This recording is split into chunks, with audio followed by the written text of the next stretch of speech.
Primeiro chegaram os hidroaviões, com o zumbido das hélices, a fuselagem metálica que cortava o vento, as boias como longos esquis apontados diretamente à costa. Os pilotos aproximam-se com cuidado. Os papéis caem como confeti. Exigem a defesa do governo da ditadura militar. A primeira ronda está feita, mas o ataque continua. Os pilotos aproximam-se do Sol para metralhar os rebeldes, para acabar de uma vez por todas com a pertença junta governativa da Madeira, com os seus desejos republicanos. Esta é a Revolta da Madeira.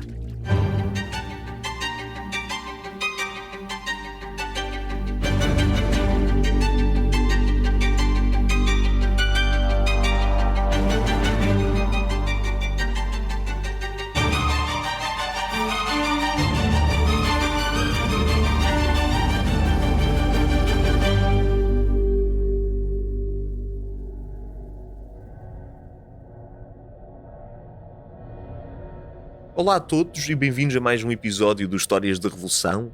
Desta vez tenho uma história que estou muito entusiasmado para vos contar, porque é uma história que vai dar enfoque às nossas regiões autónomas, as zonas mais bonitas do país e de onde eu venho, em particular dos Açores, e que muitas vezes são esquecidas quando falamos da história portuguesa e quando falamos deste período histórico que antecedeu o 25 de Abril e que eventualmente iria levar ao mesmo. E a nossa história vai começar nos anos 30, num sítio muito especial.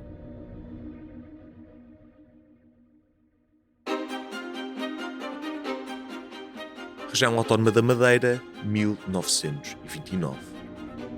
Desde o fim da Primeira República e a chegada da ditadura militar de 1926, um ambiente político caótico dava lugar à repressão e à censura.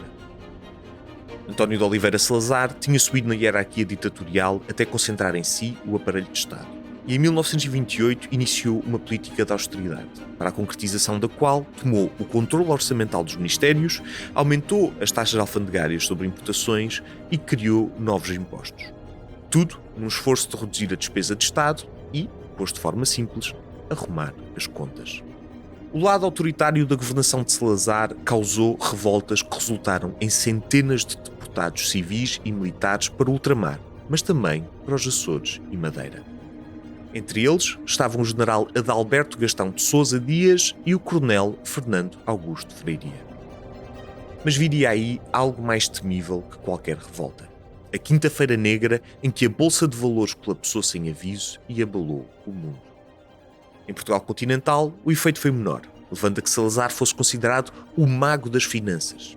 Mas a economia madeirense tinha razões de queixa específicas. A indústria dos bordados perdia clientes tradicionais, o vinho Madeira, que vinha já a ser falsificado por espanhóis e franceses, deixou de ser comercializado nos Estados Unidos por conta da lei seca, o turismo, uma importante fonte de rendimento, estagnou, parcialmente pelo adiamento da construção do Porto do Funchal, tendo as Canárias beneficiadas de um ajuste no tráfego marítimo, e por último entrou em crise o setor dos laticínios. Parecia que o mundo inteiro conspirava para o sufoco da economia insular. Mas não é tudo. No final do ano de 1930, a Casa Henrique Figueira da Silva e a Casa Sardinha e Companhia, as duas maiores casas bancárias da Madeira, que concentravam em si a maioria dos depósitos do arquipélago e controlavam 75% das transações comerciais da ilha, suspenderam os pagamentos, entraram em falência e levaram famílias inteiras à ruína.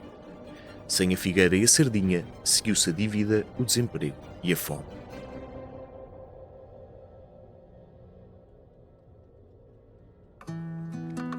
A 26 de janeiro de 1931, o governo fez publicar a nível nacional o Decreto das Farinhas, que rapidamente ficou conhecido como o Decreto da Fome, e que determinava que um pequeno grupo de industriais moageiros teria o monopólio da importação do trigo no país inteiro.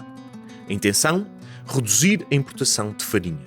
No fundo, uma medida de cariz protecionista. O resultado? O aumento do preço do pão numa época em que se passava fome, em particular nos arquipélagos.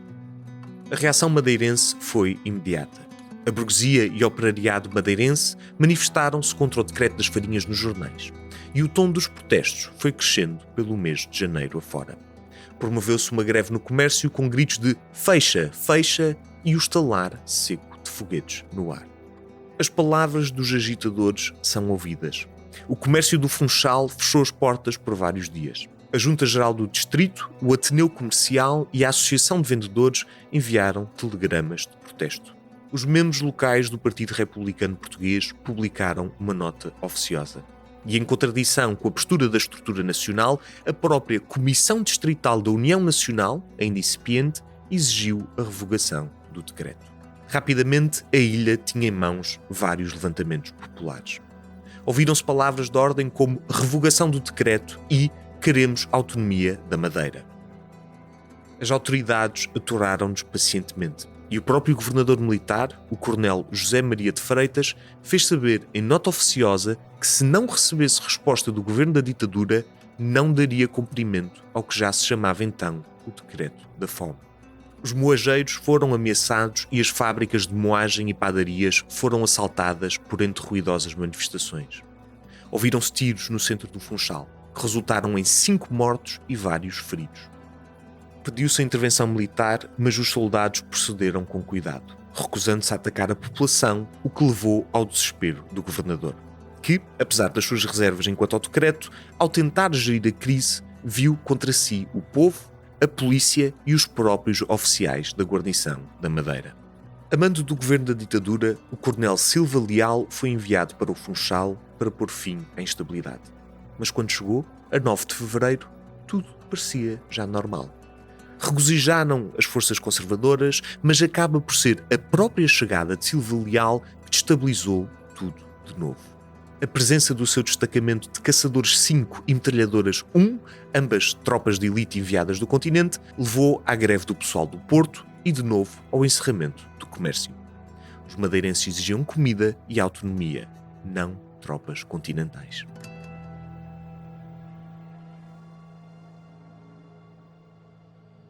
A situação económica e social foi piorando. Silva Leal, com pouca informação quanto ao contexto local, agiu cegamente e com mão pesada, deportando revoltosos para a Guiné e desautorizando as forças militares e a polícia local. O capitão Artur Almeida Cabasso, comandante do destacamento de caçadores 5 e subordinado de Silva Leal, foi nomeado governador civil, o que de certa forma fragilizou o regimento de caçadores que viam-se então sem o seu comandante. O mal-estar era generalizado. A verdade é que nem as tropas do continente eram imunes à insatisfação com o decreto. Recordando-se das adversidades que também sentiam em casa, alguns dos militares que originalmente tinham vindo na expedição de 9 de fevereiro foram-se revoltando contra Silva Leal. Entre eles estavam os tenentes Manuel Camões, Manuel Silvio Pélico e Armando Ace Ferreira. Tal como desde o início da ditadura, foram continuando a chegar à Madeira mais oficiais que tinham sido para lá deportados, como o tenente João Pereira de Carvalho e Norberto Guimarães. Muitos destes oficiais eram tanto veteranos da Grande Guerra como republicanos convictos e anti-sidonistas. Toda esta combinação revela-se explosiva. A grande quantidade de militares e civis deportados por atentados ao regime integrou-se na sociedade madeirense, os deportados mantiveram contacto com a oposição no continente e no estrangeiro e tudo isto serviu para criar um ambiente de conspiração.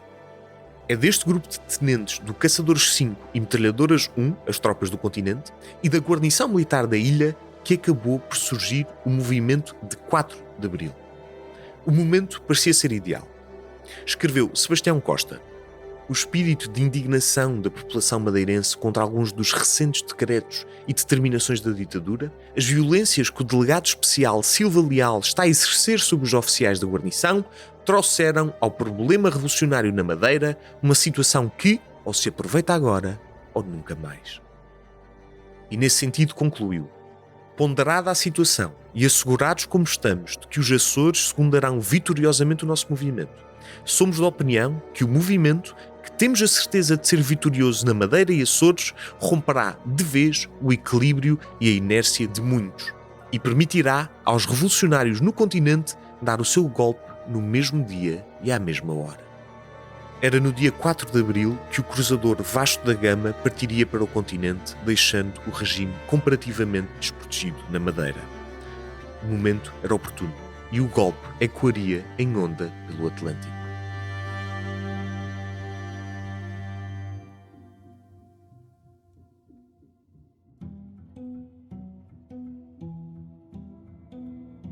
4 de abril de 1929, sábado de Aleluia. A primeira operação começou e rapidamente ganhou fogo.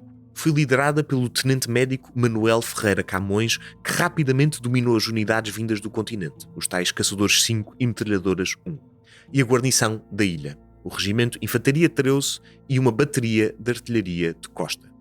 Ficaram todos sob o comando dos tenentes do Comitê Revolucionário, a que se juntaram o tenente Gil Gonçalves, o capitão Augusto Casimiro e o major Fernandes Varão.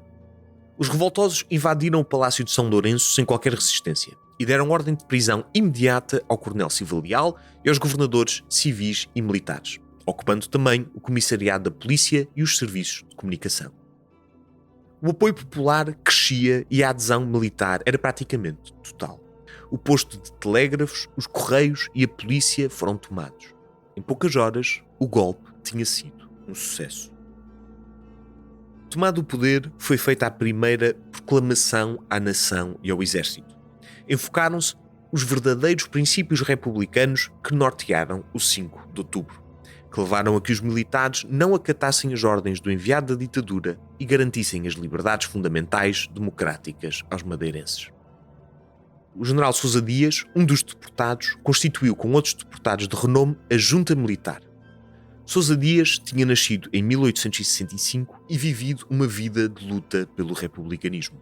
Membro do Partido Republicano desde 1910, lutou contra as tentativas de restauração da monarquia, contra o Bloco de Sidónio Pais e contra a monarquia do Norte. Resistiu ao golpe de 1926, que instauraria a ditadura militar, mas acabaria por ceder para garantir a segurança das suas divisões, tendo participado depois em várias ações contra o regime que mereceram a sua deportação para vários cantos do Império, nesta fase em particular, para a Madeira. Foi fundada também a junta governativa que tinha duas preocupações imediatas. Primeiro, legitimar a ação revoltosa e segundo, reforçar o apoio popular ao movimento. Concederam-se empréstimos à indústria dos bordados e controlou-se os preços dos bens essenciais. Sousa Dias fez chegar ao governo da ditadura exigências quanto à restauração dos direitos e liberdades constitucionais. Emitiram-se decretos, expropriou-se até um jornal para publicar a legislação. Em simultâneo, parava-se a defesa da ilha. Mas os problemas começaram a surgir, como surgem sempre.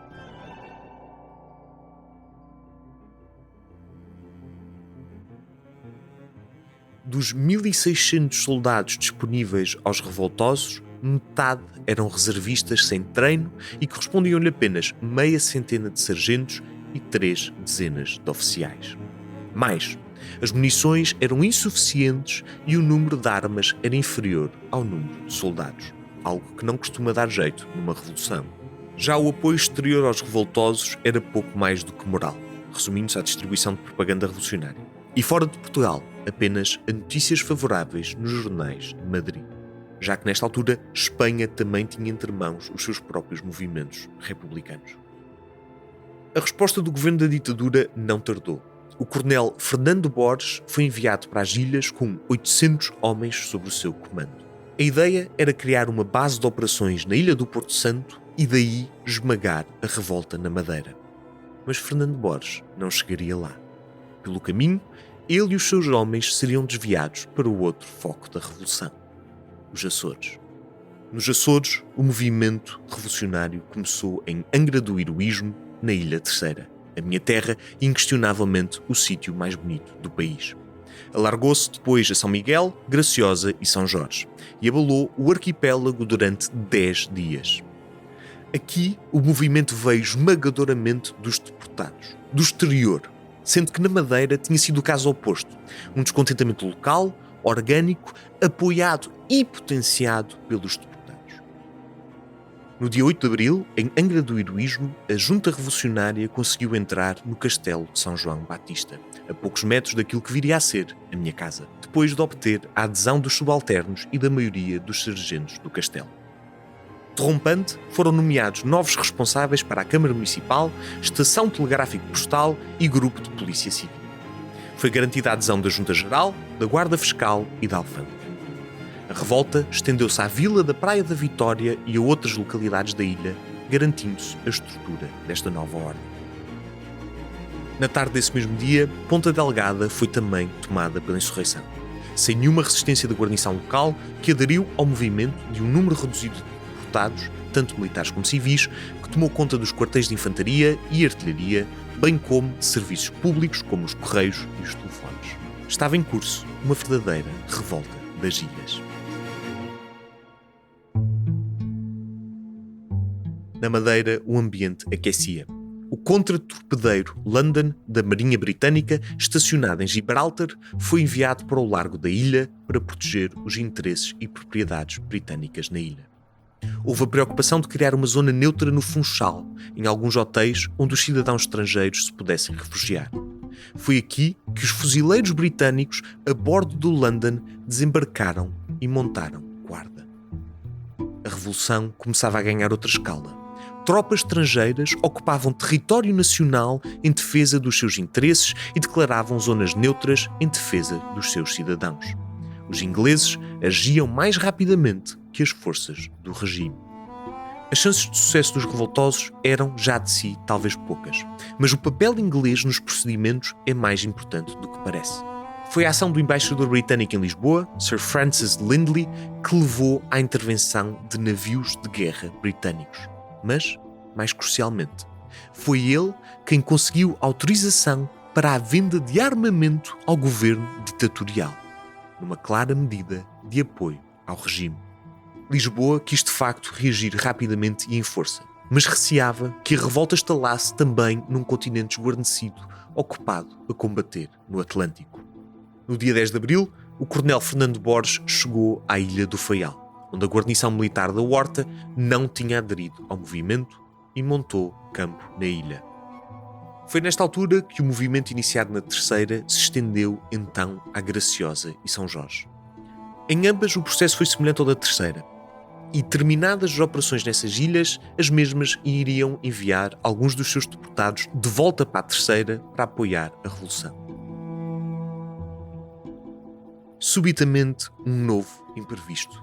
No que quase pareceu a vinda de uma espécie de brotar natural do republicanismo na Península Ibérica, a 14 de abril, Afonso XIII de Espanha foi deposto e foi declarada a República Espanhola. Perante o perigo de um vizinho republicano, a ditadura reforçou medidas de segurança no continente, colocando de prevenção várias unidades militares e procedendo à prisão dos principais líderes da oposição republicana, que já era apelidada de reviralhismo. Uma palavra que não é nada fácil de dizer.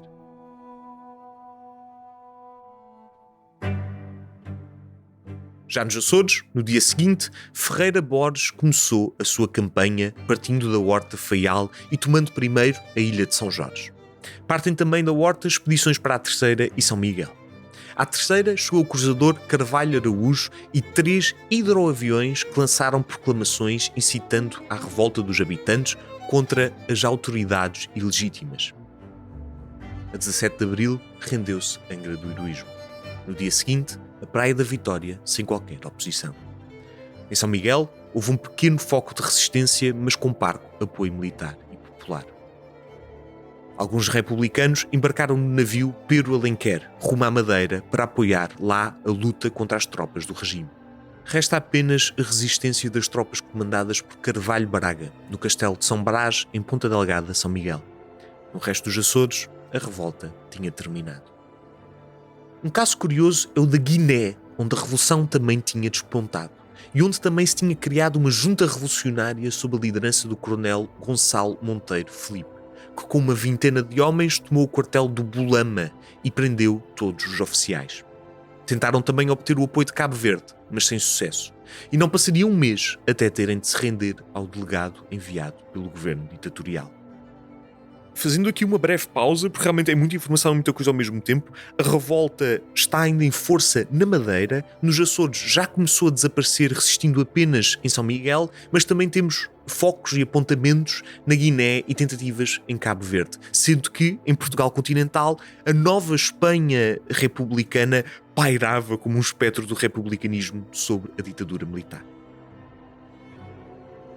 O caso da Madeira foi diferente.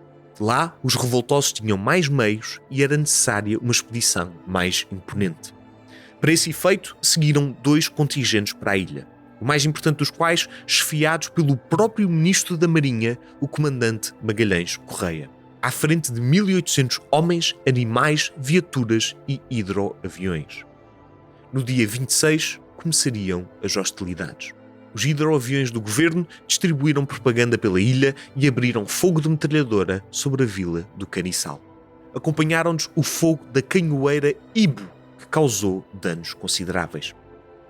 Foi então dado um ultimato aos revoltosos do Caniçal. 24 horas para se renderem. Eram poucos face às forças da ditadura. Estavam mal equipados, isolados. No final de contas, ofereceram pouca resistência. Em Machico, a situação foi semelhante.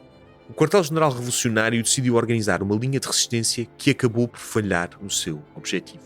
Atacada por todos os lados, a 2 de abril, a junta governativa enviou um telegrama de rendição. Tudo estava perdido. Atendendo à escassez dos meios militares, mesmo na Ilha da Madeira, a esperança era de que o movimento se alastrasse rapidamente ao continente. Tal não aconteceu. Ou, aliás, tragicamente, uma revolta estava prestes a ser tentada quando na Madeira o movimento já tinha sido derrotado. A tentativa foi abortada. No rescaldo, o capitão Frazão Sardinha tentou zelar pelos oficiais revoltosos apelando ao consulado inglês, mas conseguiu apenas a proteção dos oficiais do comando que recusaram esta solução e foram presos no Palácio do Governo. Os restantes revoltosos foram detidos e deportados para várias zonas diferentes de África. Na Madeira, as condições económicas e sociais agravaram-se. 6 dias depois da rendição da Madeira, deu-se outro caso curioso. Um levantamento em São Tomé, encabeçado pelo comandante do Corpo de Polícia, capitão Silvério do Amaral Lebre, apoiado por um pequeno grupo de civis e militares que se revoltaram contra o governador. Apesar de ser também de pouca dura, é curiosa a força do ímpeto que estava por trás desta resistência à ditadura, tão mais generalizada do que à partida parecia. Foram 27 dias. 27 dias de regresso à República Democrática na Madeira. 27 dias de governo militar com apoio popular desde o primeiro momento. Um governo militar atento aos gastos, à manutenção da ordem pública, à normalização dos serviços, até às boas relações com o estrangeiro. Nestes dias, viu-se um regresso à liberdade religiosa e de imprensa, à libertação de presos políticos e o restabelecer da atividade partidária. O decreto da fome, a origem da revolta, foi revogado e seguiram-se outras medidas de cariz económico, como o decretar de moratórias aos devedores a bancos e a facilitação do movimento de depósitos bancários, a par de uma criação de um crédito a ser gerido a favor dos industriais desbordados. Outro pormenor interessante foi a decisão de tomar as mais energéticas providências contra os lucros imorais que tinham vindo da subida especulativa dos preços e a criação do Tribunal dos Pequenos Delitos e Atendimento a Desvalidos. Finalmente, assinala-se a criação do Jornal de Notícias da Madeira, chefiado por Fidelino Costa e mais tarde o poeta-soldado Augusto Casemiro, veterano condecorado da Grande Guerra que tinha fundado a revista Renascença Portuguesa em 1912 e que depois de algum tempo exilado continuaria a ser um opositor do regime toda a sua vida, apoiando Norton de Matos, bem como um dos fundadores da revista Seara Nova nos anos 60. O Notícias da Madeira ecoava a propaganda dos tribunos madeirenses, defendendo a realidade republicana e mantendo o espírito revolucionário vivo.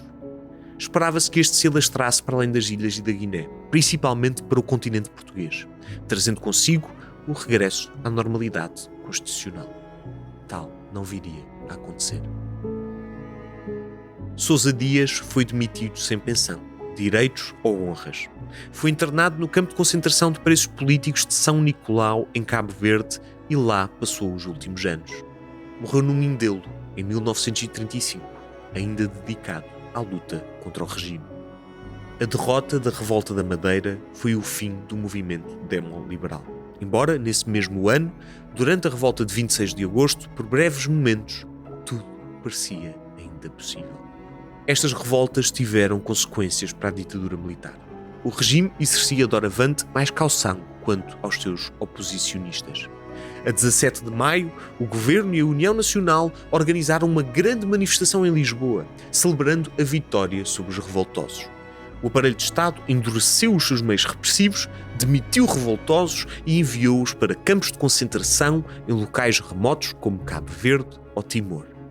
A ditadura alterou o seu código de conduta e deixou de haver qualquer diferença entre presos sociais e presos políticos. A alguns foi concedida uma amnistia em 1932/33, a outros, como Augusto Casimiro, mais tarde. Mas alguns morreram desterrados, atirados para os 4 cantos do mundo pela tentativa de uma revolução que um dia chegaria, mas que os deixara para trás.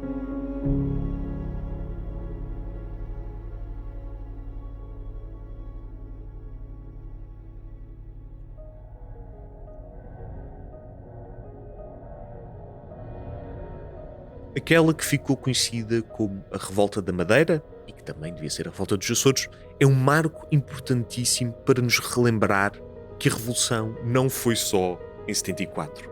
Houve vários períodos revolucionários, houve vários processos revolucionários, e os anos 30 portugueses estão carregadíssimos de momentos destes, não só como este aqui da Madeira, como também todo o próprio processo do reviralho e das revoltas republicanas, e essas revoltas muitas vezes são esquecidas, não ficaram no nosso imaginário popular, talvez em parte pelo peso tão grande que o Estado Novo, que o final da ditadura militar e o início do Estado Novo têm na nossa memória coletiva. Quando pensamos nos anos 30 em Portugal, pensamos sempre em Salazar, pensamos sempre no Estado Novo, pensamos sempre nas colónias e esquecemos dos movimentos republicanos em Portugal que tentaram combater esta situação e este regime até o fim. Já foram surgindo em vários episódios várias figuras deste período, a reação anarquista, como vimos, por exemplo, no episódio do Mário Domingos, mas os republicanos têm um papel tão grande e tão forte, e existiram numa altura tão complicada do nosso período histórico, que muitas vezes são simplesmente apagados da história, e isso é uma injustiça à nossa memória coletiva e é um processo que todos passamos conjuntamente. Esta história para mim também é particularmente importante porque põe foco em 2 zonas do país que são muitas vezes esquecidas, a Madeira e os Açores. Pensamos sempre na história de Portugal continental e achamos que a Madeira e os Açores vêm quase como por arrasto, como se não tivessem uma vontade própria, um pensamento próprio sobre os assuntos. Mas isto não é verdade. O 25 de Abril e os vários processos revolucionários foram sentidos de forma muito diferente na Madeira, nos Açores e em Portugal continental. Seria muito oportuno também, eventualmente, falarmos da FLA e da Flama e como eles reagiram ao próprio 25 de Abril aqui no continente, mas aqui quisemos dar foco a uma altura esquecida, as zonas do país que são esquecidas, que teriam a sua visão, os seus objetivos para o país, nem que fosse por apenas 27 dias. E essa visão viria a ser tragicamente terminada.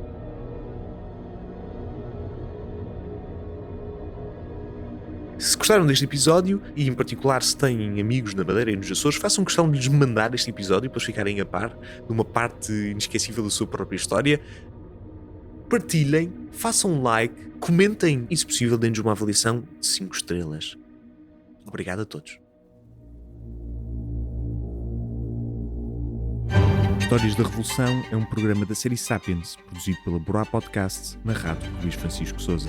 Com direção criativa de Luís Francisco Souza, escrito por Hugo Simões. Pesquisa por Nuno Mendes, direção técnica de Rita Cabrita e sonoplastia de Sara Millen, identidade gráfica desenvolvida por Rita Cabrita e Luís Francisco Souza.